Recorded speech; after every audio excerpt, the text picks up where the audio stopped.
আমাৰ ক্লাছ জানুৱাৰীৰ পৰা হোৱা নাই, যেতিয়াৰ পৰা নতুন ছেমিষ্টাৰ ষ্টাৰ্ট হৈছে তেতিয়াৰ পৰা ক্লাছ একেবাৰে হোৱাই নাই। অকল এজন ফেকাল্টি আছে, তেওঁৱে প্ৰতিটো ছেমিষ্টাৰত ছেকেণ্ড ছেম, ফ'ৰ্থ ছেম আৰু ছিক্স ছেম চবতে ক্লাছ কৰি আহিছে।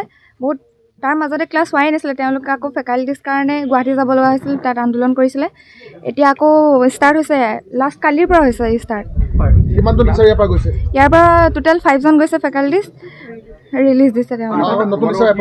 নতুন টিচাৰ এপইণ্ট নাই হোৱা এতিয়ালৈকে, আৰু টিচাৰ নাই।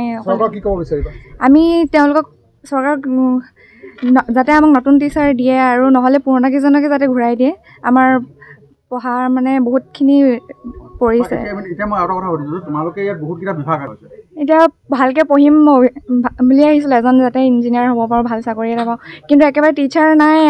এনেকুৱা হ'ব বুলি ভবা নাছিলোঁ যে আমাৰ লগত এনেকুৱা হেতালি খেলিব চৰকাৰে, কিন্তু আনফৰ্চুনেটলি এইবোৰ হৈ গৈছে। এতিয়া হ'ল যদিও তেওঁলোকে আমাক নতুন টিচাৰ দিব লাগিছিলে, নতুন এপইণ্ট কৰিব লাগিছিলে, এতিয়ালৈকে সেইবোৰ হোৱা নাই।